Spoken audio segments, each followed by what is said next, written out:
idan aka yi busa ta ƙarshe, idan sama ta buɗe kamar yadda gilashi ke tarwatsewa, idan ƙasa ta ɓuɓɓugo ababen da ta ɓoye, kowace halitta za ta tashi a gigice a fakon fili, babu komai daga haske sai inuwa.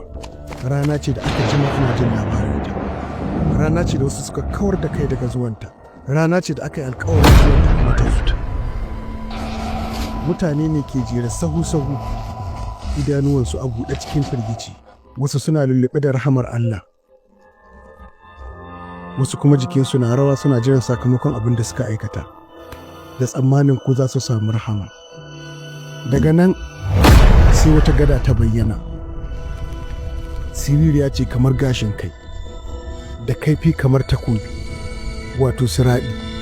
A ƙasan shi wata azaba mara adadi da ke haɗiye waɗanda suka faɗa a ciki. Ba duhu ne kaɗai ba, wuta ce mai tsananin zafi.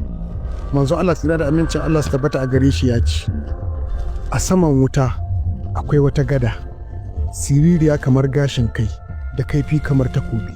Salihan bayi za su wuce ta wurin kamar gudun haske, wasu za su wuce suna jan gindi, suna fadawa a cikinta a lokacin da suke kokarin ƙetarawa. Ka kaddara tsayuwa a farkon siraɗi, kana jin ƙuginsa da ƙararsa a lokacin da iska ke bugawa sosai. Iska mai zafi na dukan fuskarka, ƙaurin hayaƙin wuta na tashi ne waɗanda suka fada a cikinta.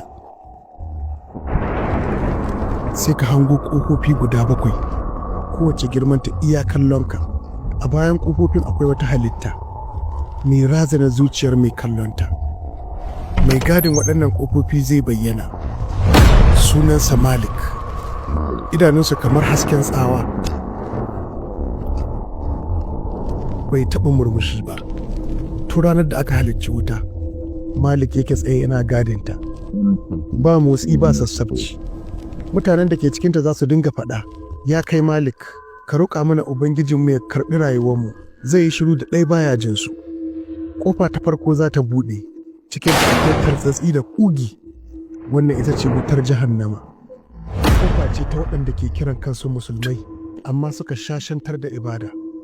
Suna sallah cikin ƙiuya, suna ƙarya a cikin lamurransu, suna aikata laifuka a lokacin da suke faɗar ai Allah mai yafiya ne, amma ba su samu damar tuba ba. A lokacin za su fara nadama, harshen wuta yana tashi kamar tozon teku, yana lullube su akan laifukan da suka kasance suna aikatawa. Zaman su a cikin wa'adi ne, amma azabar da suke sha ɗinta kamar na har abada ne. Kofa ta biyu za ta buɗe, ita ake kira lazza. Haka take buɗe da tafiya kamar wata halitta, tana yawo tana zaga waɗanda ke izgili akan gaskiya, waɗanda suka kauda kansu daga barin sallah, masu yin dariya ga masu wa'azi, masu tsallake iyakokin Allah kamar ba a komai suke ba. Lazza haka take kamar wata dabba, tana kwara fata daga jikin ƙasusuwa, kuma wata fatar za ta sake fitowa. A wannan wuri duk abin da aka ƙone zai sake fitowa. Ƙofa ta uku, sakar, wani iska mai ƙarfi yake fitowa daga cikinta. Wuri ne na mutane da suke da son zuciya, waɗanda suke kawar da kai ga mabukata, waɗanda suke ɗauke kai ga marayu, waɗanda suke fantamawa cikin dukiya. Amma a zagaye da su akwai mabukata. Mala'iku za su tambaye su, me ya kawo ku a cikin wutar sakara? Za su amsa da cewa, ba mu kasance muna yin sallah ba, kuma ba ma ciyar da miskinai. Wutar sakara za ta durmuyar da su, tare da wani nauyi na azaba. Ƙofa ta 4, alhuɗama, wuta mai tartsatsa ƙasusuwa. Gida ne na masu jiji da kai, almubazzaranci.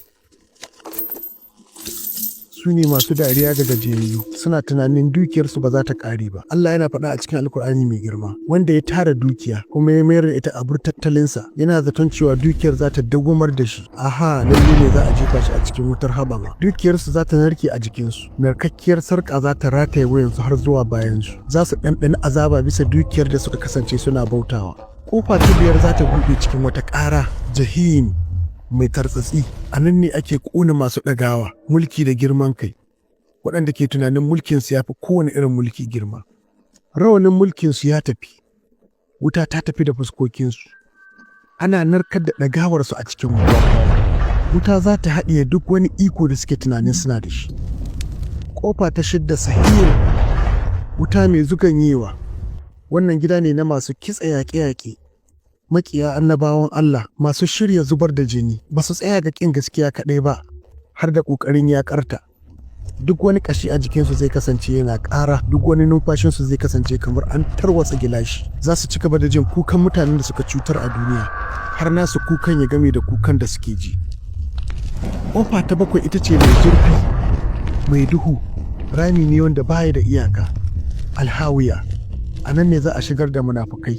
Su ne waɗanda suka ce la ilaha illallah da harshensu, amma zuciyarsa tana musanta hakan. A fuska za ka gansu musulmai, amma cikinsu babu komai sai makirci. Kamar yadda ya zo a cikin suratul Nisa, hakika munafukai za su kasance a cikin ƙarƙashin wuta kuma ba za su samu mataimaka ba. Ita kanta wutar ba ta yi masa jinkiri, saboda munafunci shine makwarar ƙarya. A cikin wutar hawiya ana kwara fuskar masu fuska biyu. Kamar yadda annabin tsira da aminci Allah su tabbata a gare shi ya faɗa wa sahabbansa, an jefa dutse a cikin wuta tsawon shekaru 70 da suka gabata, amma sai yanzu ya isa ƙasanta. Shekaru 70 yana tafiya. Wannan shine misalin wutar jahannama. Ka kaddara yadda mutane za su fada a ciki, suna kuka tsawon lokaci kamin su isa ƙasanta. Wutar jahannama ba kamar kowace irin wuta bace a nan gidan duniya. Zafinta ya lunka zafin wutar duniya so 70. Tana tunani, kuma tana tunawa, kuma tana hukunci. Wata wutar tana lankwashe harshen makaryata. Wata wutar tana fasa ƙirjin azzalumai. Wata wutar tana ƙona zuciya kamin ta ci fata. Kowace irin azaba tana zama sakamako ne na aikin zunubi. Tsagoron adalci, babu kuskure, babu wurin gudu. A ɗaya gefen mutanen aljanna suna jin kukansu, suna tausaya musu bisa azabar da ake musu. Su kuma 'yan wuta suna kuka bisa ga sakamakon da suka jawo kansu. Hawaye kan zama jini, jini ya koma wuta. Kuma waɗanda suka ce, ya Ubangijinmu, ka karkatar da azabar jahannama daga gare mu. Lalle ne azabar ta zama tara. Lalle ne ita tana munana ta zama wurin tabbata da mazauni. Suratul Furqan. Tabbas wutar jahannama mai tsananin ƙuna ce, kuma an tanadi ta ne domin haka.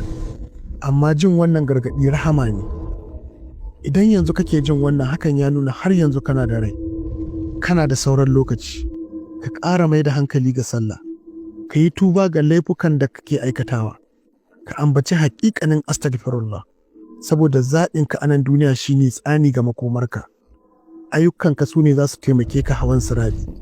Gaskiyarka ita za ta kashe zafin wuta da ke tasowa daga ƙasan siradi. Ba mamaki yau baka samu sallar asuba a jam'i ba. Ba mamaki ka shagalta, har yanzu kofa a buɗe take, har yanzu alƙalami yana rubutawa. Wannan saƙon ya same ka ne ba domin ya razana ka bane, ya zo ne domin ya zaburar da kai. Daga cikin masoyanka akwai masu buƙatar wannan tunatarwa. Ka tura masu wannan saƙo domin tsamo su daga waɗanda ka iya kasancewa cikin waɗanda za su faɗa wuta.